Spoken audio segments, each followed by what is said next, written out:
Hi everyone, I'm Ali GREYMOND. Today I wanted to talk to you about how to handle scary OCD thoughts.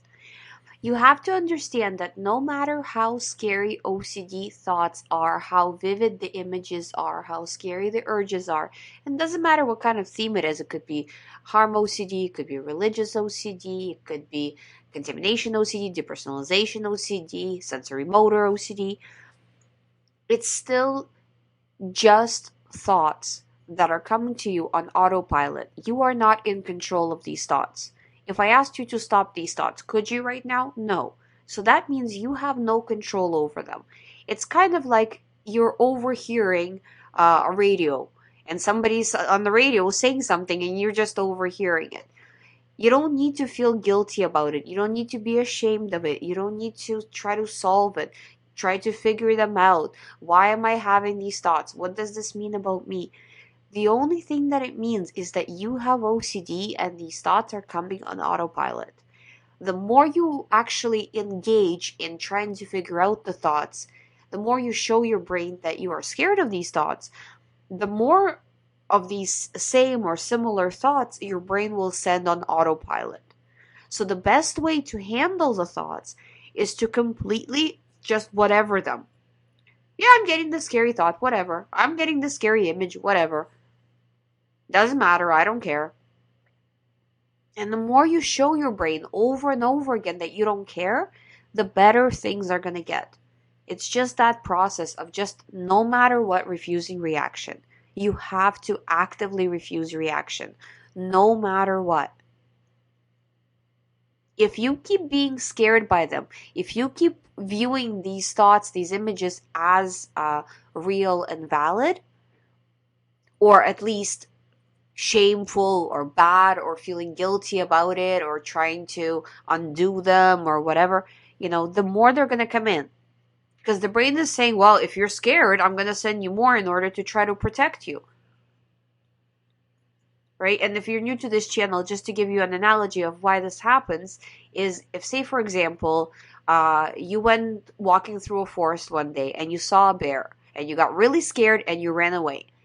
And now next time you go for a walk in the forest, before you even get there, if you see a single tree, it will remind you of the forest and it will remind you of the bear. And your brain will make sure to send you that thought because it knows that you were scared that one time and it needs to warn you just in case.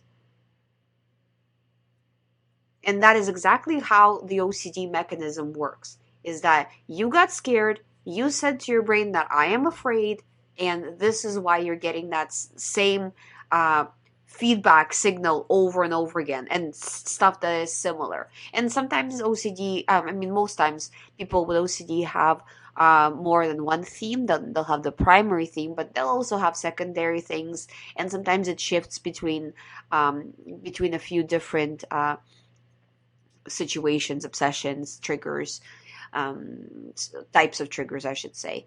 So look at it as no matter how scary the thought is, no matter how vivid it is, no matter how, if you feel like you want the thought, if you feel like you want the situation, if you have an urge, a feeling, an image, it all is the same. And try not to react with guilt. Try not to react with shame, because the more you do, just that reaction of, oh, I feel so bad. Why am I must be such a bad person. Why am I having these thoughts? You're training your brain to view the thought as real when you're doing that. So you can't react this way. You can't dive into the thought. You get a thought and you're kind of at an 8, right? Out of 10, in terms of 10 being the worst, right? If you keep giving into it, you're gonna go to the 10. It's like zooming in, right? What I was saying in yesterday's video. I don't know if you, and maybe not everyone listened to it because it was very specific for religious OCD, but it works the same for any type of OCD. That if you zoom in, it's very difficult to zoom back out, because you zoom in at 8, and now you are at a 10. And now all of these different additional things come up, and you're just like, oh yeah, and this and that. Oh my God, I can't figure it out.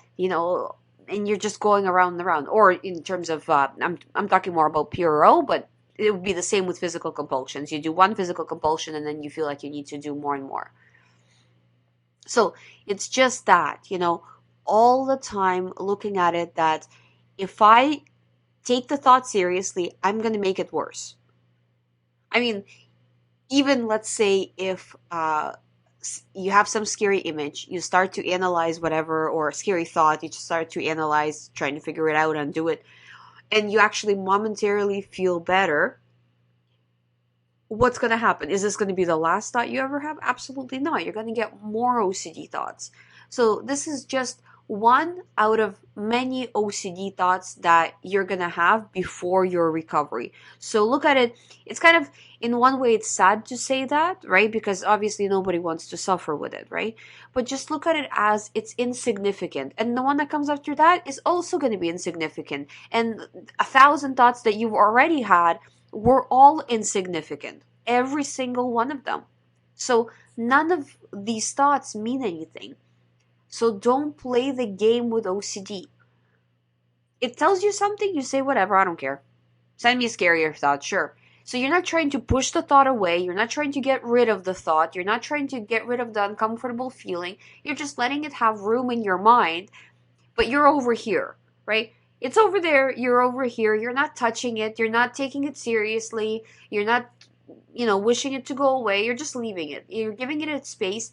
And if you're not engaging, the thought will, first, it will kind of ramp up a little bit to try to get your attention, but very quickly it will go down and you will feel like, oh yeah, maybe I didn't need to solve it. You just have to withstand that.